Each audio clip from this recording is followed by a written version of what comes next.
Hello everyone, welcome back to my YouTube channel a young homeopath. तो आज का ये जो लेक्चर है वो हमारा गायनिकोलॉजी का लेक्चर है। सो इसका टॉपिक है पुरूराइटिस वुल्वा।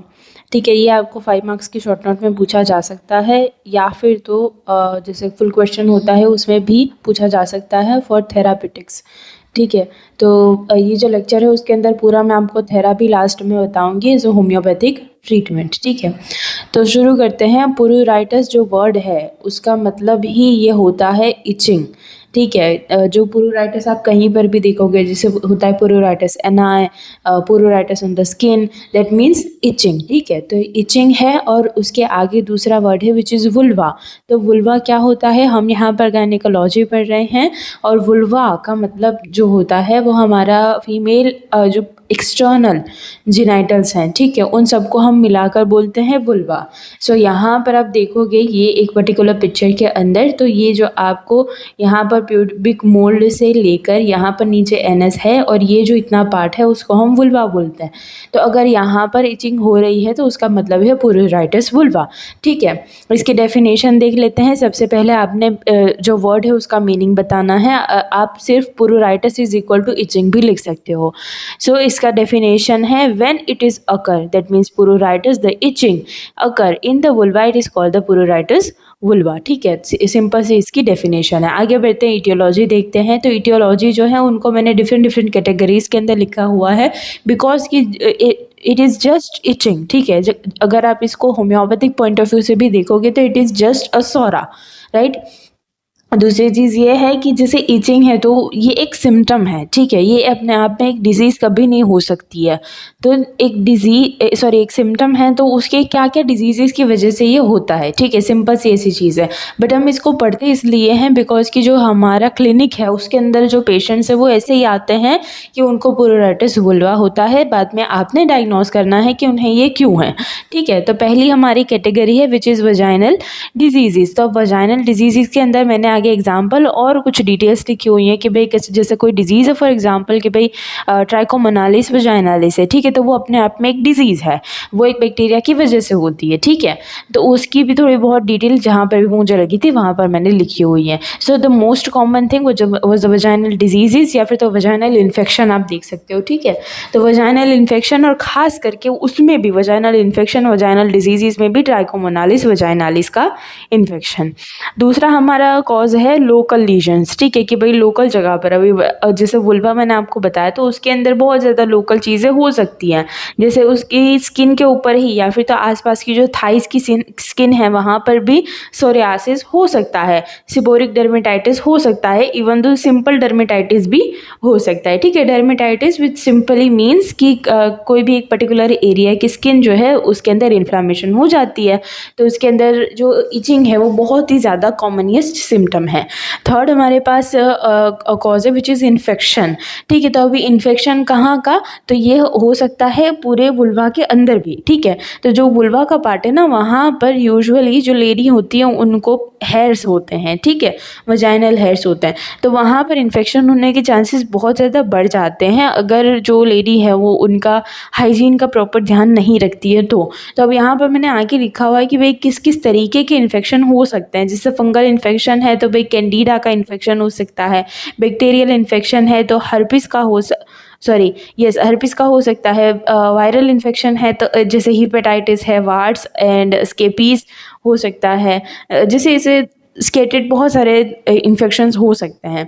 एंड पेडिकुलोसिस प्यूबिस भी हो सकता है, सेक्सुअली ट्रांसमिटेड इन्फेक्शंस भी हो सकते हैं इंक्लूडिंग सिफिलिस। ठीक है, दूसरी चीज़ है एलर्जीज। सो लाइक सर्टन, जैसे मैंने आपको कहा कि यहाँ पर हेयर्स होते हैं। ठीक है, तो भाई हेयर्स को निकालने के लिए भी जैसे अभी का जो सिनारियो है उसके अंदर पूरे क्लिनिकल टर्म्स से अगर मैं आपको बताऊं तो मेजॉरिटी जो लेडी होती हैं उनको due to hair removal cream उनको एलर्जी होती है। ठीक है, और दूसरा उनको सोप की वजह से भी एलर्जी हो सकती है, राइट, शैम्पू की वजह से हो सकती हैं, एंड क्लोरो सैनिटाइज़र की वजह से हो सकती है, या फिर सर्टेन केमिकल्स जैसे कि हमारी different different varieties of hair removal creams होती हैं, उसके अलावा जो हमारे रेजर्स होते हैं, ठीक है, उसकी वजह से भी एलर्जीज होती हैं।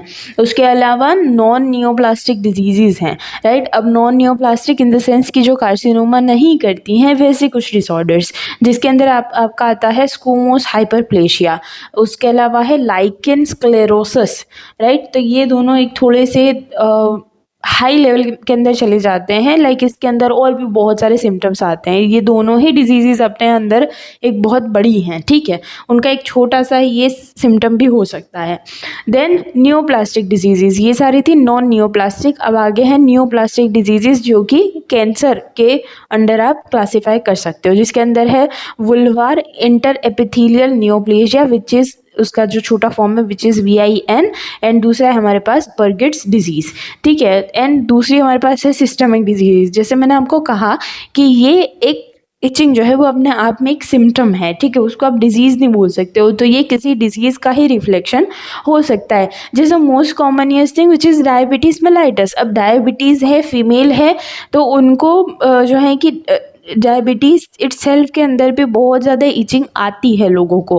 तो ऐसा हो सकता है कि डायबिटीज़ वाली लेडी जो हैं उनको वुल्वार एरिया में बहुत ज़्यादा इचिंग आती है, तब ये आपको डायग्नोस करना है कि पेशेंट को क्या है, ठीक है।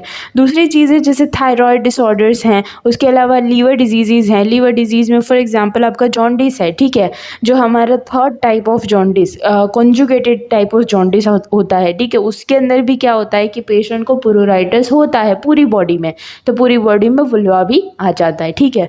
दूसरी चीज़ है medical disease like diabetes, thyroid and liver disease, ठीक है। उसके बाद हम आते हैं डर्मेटोलॉजिकल कॉजेज़, स्किन के जो कुछ कॉजेज़ हैं वो, लाइक इसके अंदर आपका कॉन्टैक्ट डर्मेटाइटिस आ जाता है, लाइकेन स्क्लेरोसिस आ जाता है, एट्रोपी है, एलर्जी है, राइट।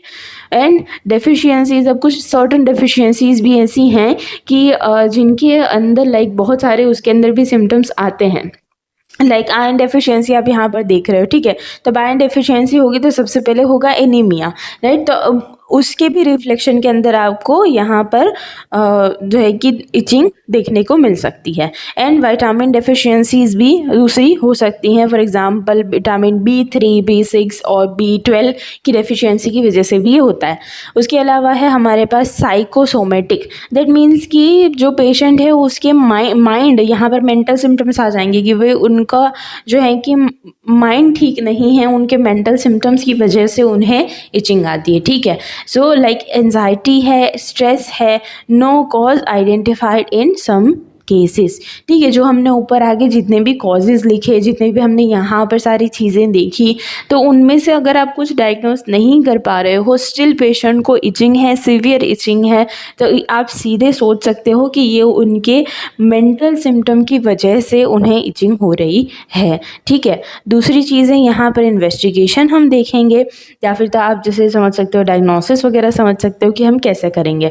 तो सबसे पहले हमें पेशेंट की हिस्ट्री लेनी है। अब हिस्ट्री लेनी क्यों है? बिकॉज कि जैसे डायबिटीज़ है, थायराइड है, ठीक है, तो ऐसी सारी जो हार्मोनल कंडीशंस हैं, और ख़ास करके जो फीमेल होती है उनकी जो मेंस्ट्रुअल हिस्ट्री वगैरह लेना वाज वेरी इंपॉर्टेंट, बिकॉज कि इन सभी से ही आप एक पर्टिकुलर डायग्नोसिस के ऊपर पहुंच सकते हो।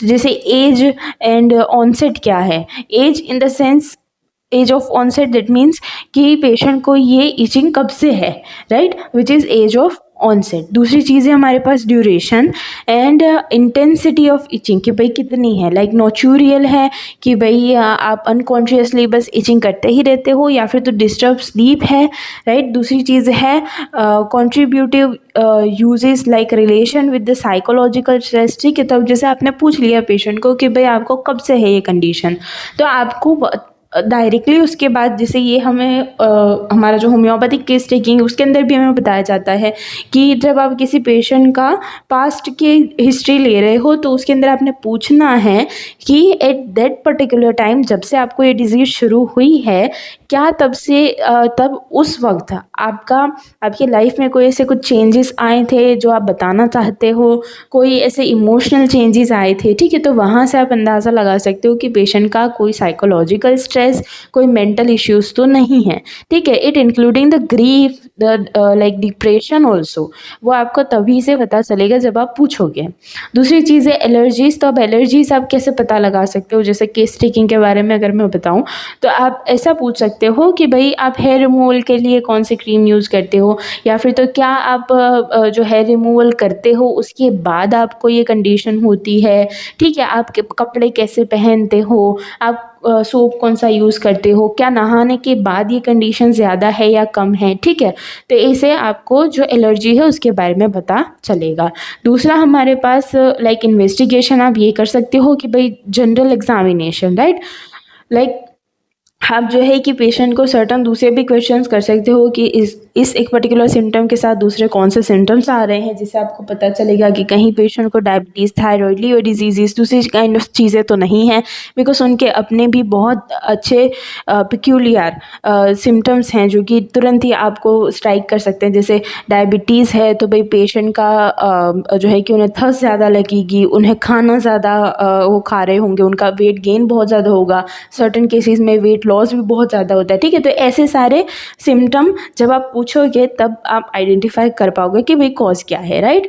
थर्ड थिंग है हमारे पास लोकल एग्जामिनेशन, ठीक है। कि भाई लोकल एग्जामिनेशन के अंदर आपको देखना पड़ेगा कि कहीं डर्मेटाइटिस तो नहीं है, कहीं रेडनेस, कहीं जो है कि इचिंग की वजह से रेडनेस है, या फिर तो इतनी ज़्यादा इचिंग है कि स्किन निकल रही है, या फिर तो इतनी जो है कि इचिंग है कि वहाँ पर रेड कलर के स्पॉट्स बन गए हैं, ठीक है। वो सारी चीज़ें आपको तभी पता चलेगी जब आप लोकल एग्जामिनेशन करोगे, राइट। और इसी के बेस के ऊपर, जैसे स्किन कैसी दिखती है, स्किन के ऊपर क्या कंडीशन है, उसके बेसिस के ऊपर ही हम होम्योपैथिक मेडिसिन को डिफ्रेंशिएट करते हैं, वो मैं आपको आगे बताती हूँ।